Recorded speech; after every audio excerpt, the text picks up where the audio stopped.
You notice it slowly, almost shyly, the way a room grows dim before anyone thinks to turn on a light. You're sitting among people you've known for years, listening to the usual chatter, watching the familiar gestures, and yet some quiet part of you has already stepped outside. You hear the laughter, the overlapping stories, the rustle of coats and chairs, but it all seems to pass in front of you rather than through you, as if you're watching life from behind a pane of glass, as if you've drifted 1 inch to the left of the world everyone else still occupies. You don't resent them. There's no bitterness in it. Just a soft, tired noticing that the conversations you once slipped into so easily now feel strangely weightless. You look around and see bright screens glowing in people's hands, reflections of a life they're trying to prove, a happiness they're trying to hold still. And the noise, so much noise, steady, relentless, layered like weather you can't escape, words without depth, opinions without breath, movements without meaning. You feel the fatigue of it in your bones, not exhaustion exactly, but a quiet refusal rising from somewhere deeper than thought. You no longer have the energy to pretend interest in the small performances people offer each other. You sense the rehearsed smiles, the practiced certainty, the way everyone speaks just a little too loudly to drown out something they don't want to hear inside themselves. And there you are, in the middle of it, sitting very still. Not sad, not superior, just elsewhere.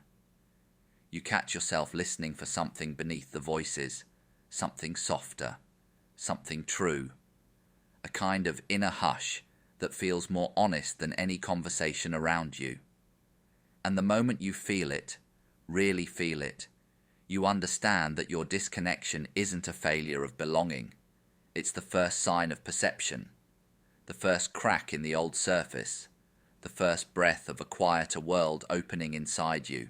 You sit there, not speaking, letting the noise move past like water. And in that stillness, you recognize yourself again. You feel it most in the moments when you try to reach across the gap. You speak gently, carefully, offering a piece of yourself in the hope that someone might hear you, not the words, but the quiet truth beneath them. And yet the room keeps moving. Voices rise and fall, chairs scrape the floor, someone interrupts with a bright, thoughtless comment, and you realize they never felt the weight of what you were trying to share. Not because they are unkind, not because they are incapable, but because they are still dreaming, and you are speaking from a place outside the dream. There is a particular sorrow in that recognition, a soft ache behind the ribs, the ache of seeing while others look but do not notice, the ache of knowing while others repeat what they've been told, the ache of withdrawing, not out of pride, but because staying hurts more than leaving. You try again sometimes. We all do. We offer a careful thought, a sincere question, a moment of stillness, as if placing a candle on a busy table. But the candle flickers in the draft of everyone else's hurry. Someone laughs too loudly. Someone changes the subject. Someone tells you you're reading too deeply into things. And you feel it. That quiet slipping away inside yourself, the instinct to protect what is tender and unspoken. It's not anger, it's not disappointment, it's the grief of clarity. You see the way conversations skim the surface like stones thrown across water. Quick contact, bright splash, then gone. You notice how people talk to be heard, not to connect.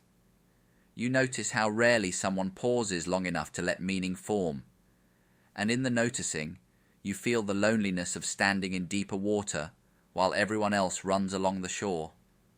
There are moments when you miss them, the old ease, the old belonging, the way you once fit without effort.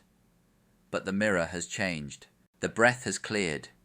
You see yourself more honestly now, and in that clear reflection, You understand why returning is impossible. The world you knew hasn't vanished. You've simply stepped beyond its edges. So you grow quiet. We grow quiet. We let the distance form, not as punishment, but as necessity. The heart needs space when it starts to see. And here is the paradox you learn to hold with both hands. The more awake you are, the fewer stay beside you. There comes a moment when the fog thins, and you begin to understand what has been happening to you, not as a revelation, not as a dramatic insight, but as a simple, steady knowing. Seeing changes your position in the world. The clearer your vision becomes, the further you drift from the places where illusion is still cherished. You notice this mechanism in small, almost invisible ways. The conversations you once slipped into now feel suspended in a kind of haze, as if the words never quite land. You watch people speak with conviction about things they've never examined, repeating what was handed to them, filling the air with borrowed certainty. And you stand quietly inside yourself, observing the pattern the way one watches mist lifting from a field at dawn, gentle, inevitable, revealing. Clarity behaves like light on still water. It shows everything, the shape beneath the surface, the movement, the depth. And because you see more, you participate less. Not out of superiority, but because illusion can no longer hold your weight. What once felt solid now feels transparent. What once seemed important now floats away like a loose feather in a bright sky. This is the mechanism of seeing. Awareness dissolves what it touches. False roles soften. Old stories fade. And relationships built on unspoken agreements. Agreements to not look too closely, not feel too deeply, not question too much, begin to slip away with the receding fog. You don't push anyone out. You don't announce departures. The distance forms naturally, as if some quiet law of gravity is rearranging your orbit. Clarity demands honesty, and honesty demands space. There is a calmness in this, though it carries a shadow. To see truth is to stand apart from those who are still clutching the comfortable blur. To see yourself is to release the versions others needed you to be. And to see the world without its disguises is to accept solitude as part of the vision. No drama, no blame, just the simple physics of consciousness. You breathe into it, the distance, the quiet, the sharper outline of things, and understand at last that this is the cost of transparency, the quiet toll exacted by truth. And so the insight settles in you like a stone placed carefully on the ground. What is seen clearly can no longer be held blindly. There comes a day when the quiet inside you no longer feels like defeat. It feels like returning, as if something in you has come home after wandering for years through noise that never belonged to you. The sorrow is still there, but softer now, like a coat you drape over your arm instead of wearing on your shoulders. You carry it without burden. You breathe, and the breath stays with you rather than disappearing into someone else's expectations. You begin to notice that stillness has a texture to it, a shape. It's not emptiness. It's not apathy. It's the space where your real life finally has room to land. You sit in a quiet room and realize you are no longer reaching for anything. Not approval, not recognition, not evidence that you are doing life correctly. You've stopped performing without even deciding to. The old reflex simply faded, the way a ripple fades on a lake once the wind settles. And the clarity you once mistook for loneliness now feels like competence, like maturity, like the simple dignity of being able to rest inside your own skin. There's a kind of gentle humor in it too. You watch the world racing, rehearsing, explaining itself, trying so hard to matter, and you feel no urge to join in. Not because you don't care, but because you finally trust your own presence. The calmness others misinterpret as distance is actually steadiness. You're no longer tossed around by every gust of emotion or noise. You move from center now, not from panic. You learn to let pauses speak. You learn to let silence answer questions that never needed words. You learn that you don't have to fill every moment with sound to prove you're alive. Sunlight on a still surface of water becomes enough. The slow rhythm of your breathing becomes proof of its own worth. You discover that peace, once feared as emptiness, is the ground where your real strength grows. And when you finally exhale, truly exhale, you feel the truth settle inside you like a steady light. Stillness is not the absence of life. It is the beginning of being whole.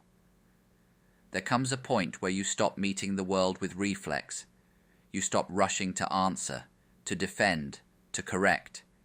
You simply watch, quietly, steadily, like someone observing a television with the sound turned off. The images move, the emotions play themselves out, but they no longer recruit you into their urgency. You see the patterns without stepping inside them. You let the story continue without offering yourself as a character. This is not withdrawal. It is clarity. You begin to sense how much of life is noise made by people who are afraid of quiet. How much of conflict is merely unexamined fear passed from one mind to another. How much of what's said in a day dissolves the moment it's spoken. And so you practice a different rhythm. Seeing without reacting, hearing without absorbing, feeling without collapsing. Silence becomes less a lack and more a presence, wide and alive, like a forest with no footsteps, holding everything without being touched by anything. You move through the world the way a bird crosses the sky, without resistance, without dragging meaning behind you. A single flap of the wing, and the vastness carries you. You notice absurdity without judgment now. How people argue over shadows. How they cling to opinions as if they were lifelines. How they repeat the same dramas as though the next repetition will finally bring relief. You observe these things the way you'd watch ripples on a pond. Interesting, fleeting, never asking you to join. And yet your silence is not passive. It has its own intelligence. It creates space where others can soften. It offers a mirror that reflects without distortion. It frees you from the old gravity that once pulled you into every passing emotion. You act only when action arises from stillness, not pressure. You speak only when words feel true, not demanded. You allow life to unfold, and by not interfering, you move in deeper harmony with it. This is the quiet wisdom you grow into, the wisdom that doesn't rush, doesn't chase, doesn't insist. And in the gentle hush that follows all this noticing, a single understanding rings clear within you, light as a bell in open air. Silence is not empty. Silence is where truth remembers itself. There comes a gentler turn in the path, almost unnoticed, where the sharpness of seeing softens into something quieter. Not resignation, not distance for its own sake. Something warmer, something that feels like compassion finally learning how to breathe. We begin to understand that most people are moving through life half asleep, not by choice, not by fault, but because they haven't yet felt the moment that wakes them. And when you truly see this, when you feel the innocence beneath the confusion, the irritation you once carried begins to dissolve. The world hasn't changed, but the edges inside you have. We watch people rushing under bright city lights, windows glowing, conversations spilling from doorways, footsteps echoing in the night, and we no longer feel the impulse to correct their path. There is a tenderness in simply letting them be, a calm acceptance that every life moves at its own pace, that every heart opens on its own schedule. We do not wake flowers by pulling at the petals. Compassion becomes something quieter now, not the old, effortful kind, heavy with responsibility, not the urgent desire to fix, rescue, rearrange, more like seeing a candle through glass, glowing, fragile, untouched by our reaching. We witness without intrusion. We care without claiming. There is a dignity in this kind of empathy, a steadiness, a recognition that love does not require interference. We can stand beside someone's pain without inheriting it, the way we might stand beside a river at night, listening, present, unmoved by the current, but not unmoved by the sound. And as we soften, the boundaries between you and me begin to blur. Not in a grand mystical way, just in the simple understanding that every struggle we see in others has passed through us too. Their fear has been our fear. Their confusion has been our confusion. Their sleep is a dream we once called home. So we stop trying to shake anyone awake. We stop offering truths they did not ask for. We stop mistaking urgency for care. We let life do its own teaching. And in that letting be, something unexpected happens. Connection returns, not fierce, not grasping, not demanding. A softer connection, a shared hum beneath all our differences, a quiet companionship rooted in understanding rather than control. We walk through the world with open eyes and an open heart, allowing each person their own timing, their own dream, their own dawn. And somewhere within that calm acceptance, we feel it. A subtle thread between us and everyone else, unbroken, unforced, simply present. A connection beyond effort. You return quietly, almost without noticing the moment it happens. Not to the old life, not to the old noise, those no longer call to you, but to something simpler, something that had been waiting beneath every sorrow, every silence, every step away. It feels like dawn entering a room through an open window, soft, unquestioned, unannounced, light that does not argue with the dark it replaces. You breathe, and the breath stays steady, no reaching, no holding, just the ease of being exactly where you are. You realize there is nothing left to prove, not to the world, not to those who never understood you, not even to yourself. The long struggle to become someone, to fit, to be seen, dissolves the way mist lifts from a quiet sea. What remains is presence, simple, whole, unperformed.